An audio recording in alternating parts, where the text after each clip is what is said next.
Hello. हाय। सुनो ना, मेरा नाम रानी है। उम्र अभी अभी 22 की हुई हूँ। गर्मियों में। गांव की हूँ पर शहर में नौकरी कर रही हूँ। गोरी हूँ, बहुत गोरी। लोग कहते हैं मेरी कमर इतनी पतली है कि एक हाथ में आ जाए। और हाँ, मेरी चाल थोड़ी सी लचकती है, खुद नहीं चाहती पर होती है। लोग पीछे पीछे मुड़कर देखते हैं। मैं शर्मा जाती हूँ, पर अंदर से थोड़ा सा मज़ा भी आता है। अब मैं जिस घर में मैं काम करती हूँ, उस घर के मालिक का नाम है विक्रम साहब। उम्र लगभग 38 से 39 की होगी। बीवी विदेश में रहती है बच्चों को पढ़ाने के नाम पर। साल में एक बार आती है। बाकी पूरा घर विक्रम साहब अकेले संभालते हैं। और मैं उनका पूरा घर संभालती हूँ। सुबह 6 बजे आती हूँ, रात 10 बजे तक रहती हूँ। कभी कभी रात भी जाती हूँ अगर साहब देर से आते हैं। पहले दिन जब मैं घर में घुसी थी ना, तो साहब ने मुझे ऊपर से नीचे तक देखा था। ऐसे देखा था जैसे कोई चीज़ खरीद रहे हों। मैंने साड़ी ठीक की, पल्लू खींचा। वो मुस्कुराए, बोले, रानी, तुम्हारी कमर बहुत पतली है। काम करते वक्त ध्यान रखना कहीं टूट न जाए। मैं शर्मा गई, पर अंदर से कुछ गुदगुदाया। फिर धीरे धीरे बातें होने लगीं। एक दिन मैं बर्तन धो रही थी। साहब पीछे से आए। इतने करीब आए कि उनकी सांस मेरी गर्दन पर लग रही थी। बोले, रानी, ये बर्तन इतने चमक रहे हैं जैसे तुम्हारी आंखें। मैंने हंसते हुए कहा, साहब, आप भी ना। मेरी आंखों में तो काजल भी नहीं है आज। वो बोले, काजल की ज़रूरत नहीं, तुम्हारी आंखें खुद ही काली हैं, बहुत काली। मैंने प्लेट नीचे रखी। हाथ कांप रहे थे। मैंने सोचा अब कुछ होने वाला है, पर वो बस चले गए। मैं वहीं खड़ी रह गई।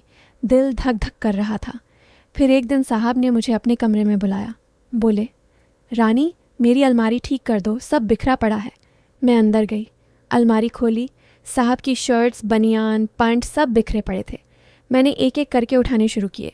साहब बेड पर बैठे मुझे देख रहे थे। मैं झुककर उनकी बनियान उठा रही थी तो मेरी साड़ी का पल्लू। मैंने जल्दी से ठीक किया। साहब बोले, रानी, आराम से, कोई जल्दी नहीं है। मैंने कहा, साहब, आप यहाँ बैठे हो, मुझे शर्मा आ रही है। वो हंसे। बोले, शर्मा क्यों रही हो? मैं तो तुम्हारा मालिक हूँ, तुम मेरी मेरी बहुत ख़ास हो। मैंने कुछ नहीं कहा, बस काम करती रही।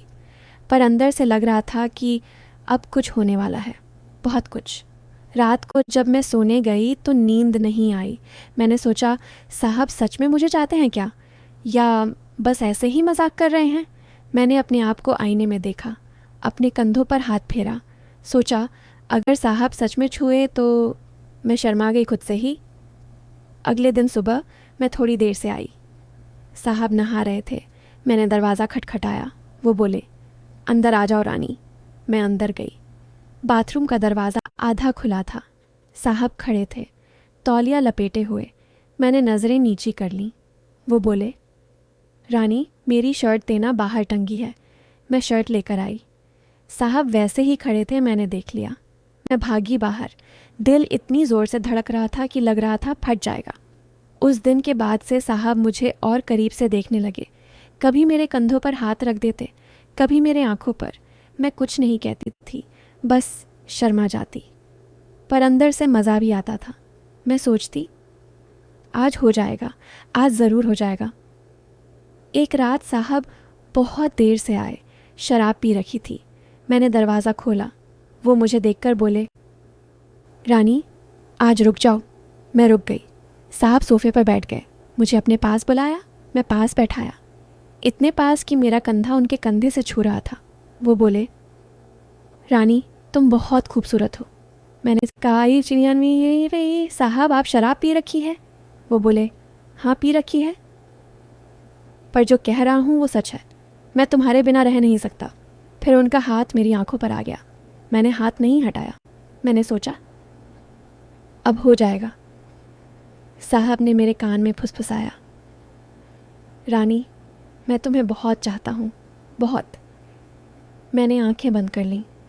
मुझे लगा अब वो मुझे अंदर रूम में ले जाएंगे और। पर साहब ने सिर्फ मेरा हाथ पकड़ा। बहुत देर तक पकड़े रहे। फिर बोले, रानी, तुम मेरी बेटी जैसी हो। मैं तुम्हें कभी गलत नज़र से नहीं देख सकता। मैं चौंक गई। बोली, साहब, वो बोले, हाँ रानी, मैंने तुम्हें हमेशा बेटी की तरह चाहा है। तुम्हारी शादी करवाना चाहता हूँ, अच्छे घर में। मैंने एक लड़का देखा है, बहुत अच्छा है। तुम्हारी ज़िंदगी संवर जाएगी। मैं रोने लगी।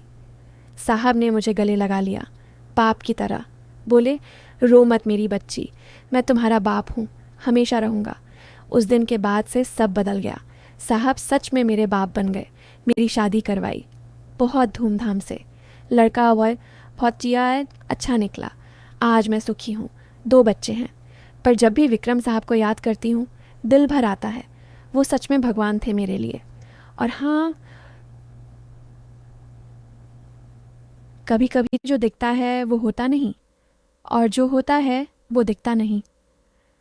विक्रम साहब आज भी मेरे ससुर की तरह मानते हैं। हर त्योहार पर बुलाते हैं, और मैं जाती हूँ अपनी दोनों बेटियों को लेकर।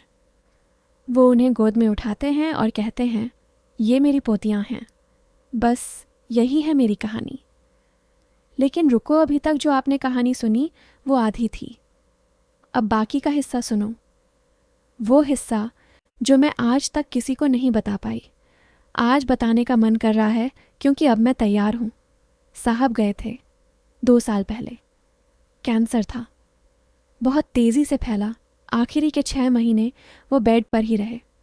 मैंने उनकी सेवा की दिन रात। मेरा पति राजू बाहर नौकरी करता था, मैं साहब के पास ही रहती थी। बच्चियां भी साथ में आती जाती। साहब उन्हें गोद में लेते और रोते, बोलते, ये मेरी अपनी है, मेरी अपनी। मैं हंस देती, सोचती पागल हो गए हैं बुढ़ापे में। फिर एक रात, आखिरी रात, साहब ने मुझे बुलाया। बोले, रानी, दराज में एक लिफाफा है, पीला वाला, ले आ। मैंने लिफाफा निकाला, मोटा सा, अंदर कागज़, फ़ोटो, कुछ पुराने गहने। साहब ने कमज़ोर हाथों से वो सब मेरी गोद में रख दिया और फिर बोले, रानी, मैं तेरी माँ को चाहता था, बहुत चाहता था। तेरी माँ मेरी पहली मोहब्बत थी गांव में। मैं अमीर घर का, वो गरीब घर की। शादी नहीं हो सकी। मैंने शादी कर ली शहर में, वो रह गई गांव में। फिर एक दिन खबर आई कि वो प्रेग्नेंट है, निरात है मेरे बच्चे से। मैं दौड़ा दौड़ा गया, पर जब तक पहुंचा वो जा चुकी थी। और तू पैदा हो चुकी थी। मैंने तुझे गोद में लिया था। तेरे नाना नानी बोले इसे अपने साथ ले जाओ, पर मैं डर गया। मेरा घर वाला, समाज, इज्जत सब दांव पर था। मैंने बहुत पैसे दिए, बोला इसे अच्छे से पालना, और मैं हर महीने पैसे भेजता रहा चुपके से। तेरी पढ़ाई, तेरी शादी तक सब मैंने ही करवाई। फिर जब तू 18 की हुई, मैंने सोचा अब इसे अपने पास रखूँगा, नौकरानी के बहाने, ताकि रोज़ देख सकूं, ताकि अपने बच्चे को अपने पास हो। पर कभी बता नहीं सका। डर था कि तू नफ़रत करने लगेगी, कि तू बोलेगी तुमने माँ को छोड़ दिया। पर मैंने कभी नहीं छोड़ा। तेरी माँ की कब्र पर हर साल जाता हूँ अकेला, तेरे नाम की मन्नत मांगता हूँ। मैं सुनती रही। पहले कुछ समझ नहीं आया। फिर लिफाफा खोला, अंदर मेरी माँ की फ़ोटो थी मेरे साथ। मैं बच्ची थी गोद में, और पीछे साहब खड़े थे मुस्कुराते हुए। एक और फ़ोटो थी साहब और माँ की, बहुत पुरानी, दोनों जवान। और एक ख़त था माँ का लिखा हुआ, अगर कुछ हो जाए तो मेरी बच्ची को अपने पास रखना, वो तुम्हारी है, हमारी है। मैं रो पड़ी, बहुत रोई। साहब का हाथ पकड़कर रोई।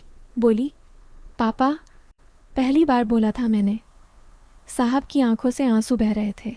बोले, बेटी, मेरी बेटी, अब जा सकता हूँ चैन से। सुबह वो चले गए, शांति से, मुस्कुराते हुए। फिर वसीयत खुली, सारा घर, सारी प्रॉपर्टी, सारी जमा पूंजी मेरे नाम। उनकी बीवी मैम को सिर्फ एक फ्लैट और कुछ पैसे, बाकी सब मेरे और मेरी बच्चियों के नाम। मैम चीखी खीं, चिल्लाईं, कोर्ट गईं, पर हार गईं, क्योंकि साहब ने सब कानूनी तरीके से किया था। और सबसे बड़ी बात, डीएनए टेस्ट भी करवाया था चुपके से। रिपोर्ट भी वसीयत में थी, 99.99% मैच। आज मैं उसी बंगले में रहती हूँ, जिस बंगले में कभी झाड़ू लगाती थी। अब मालकिन हूँ। मेरी बच्चियाँ उसी स्कूल में पढ़ती हैं जहाँ साहब के बच्चे पढ़ने वाले थे। मेरा पति राजू अब मैनेजर है, खुश है। कहता है तेरे पापा ने मुझे भी बेटा बना लिया।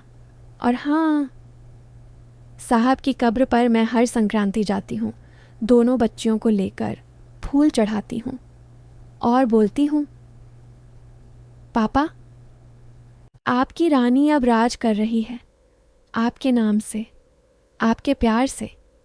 अब बताओ, सच्चा प्यार वो कभी गंदा नहीं होता, वो बस छुपा रहता है बहुत गहराई में, और जब बाहर आता है तो दुनिया हिल जाती है। बस अब सच में पूरी कहानी ख़त्म। पापा की बच्ची आज खुश है, बहुत खुश। बाय। और हाँ, अब की बार सच में बाय।